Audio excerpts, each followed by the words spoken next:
teve rapidinho, Cris, um exemplo bem prático que ocorreu de dois empresários que eles começaram juntos, eles iam discutir se iriam ser sócios, não, aí preferiram cada um abrir uma empresa. E o que ocorreu? Eles tinham conhecimento parecido, eles fizeram ali mais ou menos a mesma graduação, tudo, já se conhecia, vamos dizer assim, tinham os mesmos, as mesmas sementes. Sim.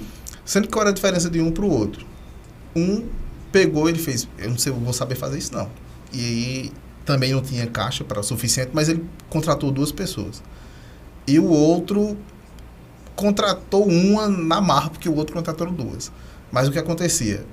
Ele delegou para essas 2 o que dava para fazer, um deles, e o segundo não, ele vai comprar a cortina, eu quero saber a cor da cortina. Mas aquela menina tu não contratou para isso? Mas me dá arrepio quando eu vejo gente com essa característica, bicho. Como é que o cara... E aí o final foi simples, né? Com 3 anos, o que queria estar se envolvendo em tudo, e ou seja, não conseguiu crescer, 24 horas, e quebrou. Com 3 anos ele quebra. Na verdade, ele desiste porque ele viu que não ia. Ele entra dentro da estatística aí de mortalidade, né? Ele entra na estatística dos 5 anos do Sebrae, né? Que a maioria das empresas morre nos primeiros 5 anos. E o outro está até hoje seguindo, crescendo, entrando em outras áreas.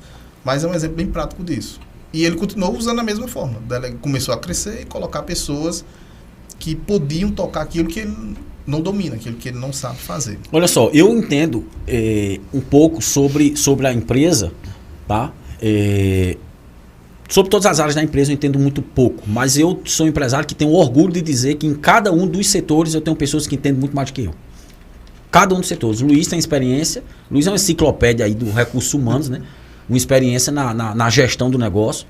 Crícia veio ajudar, ambos ajudam a Paloma, que entende infinitamente mais do que eu de como gerir de ter um guarda-chuva ali, cuidando que hoje de 200 e tantas pessoas, em nome de Jesus, a gente vai virar o ano aí beirando 500 pessoas, se Deus quiser.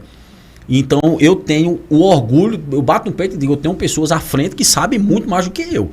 Agora, isso parece ser lógico, mas a gente não vê, né? Eu acredito que em países desenvolvidos a coisa funciona de outra forma, mas a gente não vê isso na prática, no micro e pequeno empresário.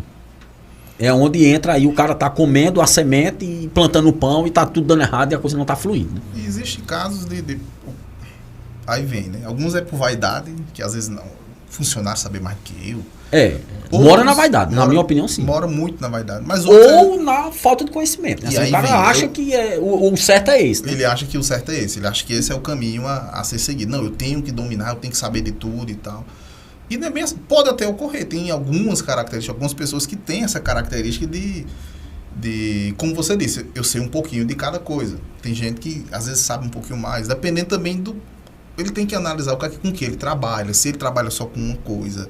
Se ele é, especialista naquilo, né? Mas também ele precisa avaliar todos esses cenários. E se conhecer também. Ele precisa se conhecer. Porque, se for, por exemplo, por falta de conhecimento, é mais simples. Ele ajusta... Interessante esse tu falou, se conhecer, mas conclui. Se conhecer, porque se conhecendo é mais fácil de se colocar. Você conversa com alguém, troca uma ideia, às vezes numa própria conversa dessa daqui que a gente tá tendo, a pessoa vem lá, abre os olhos e começa a ter uma atitude diferente, né? E incentivar também os seus liderados, que lideram também aqui, que estão ali no papel intermediário, de continuar a se aprimorar nesse conhecimento, porque o mundo hoje em dia, a gente estava com um Paloma um dia desse discutindo aqui, porque o ponto em 2019 era uma resolução, 2020 saiu outra, agora já saiu uma nova portaria, e se você parar também, acaba ficando abrindo brechas, né? Abrindo brechas, né? E é perigoso, né? É perigoso. Imagina a empresa de conforto, né?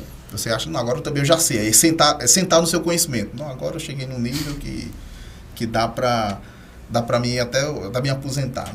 Na verdade, principalmente no século XXI, já não dá mais isso, né? Existe cada dia vai surgir novas oportunidades. O próprio mercado muda.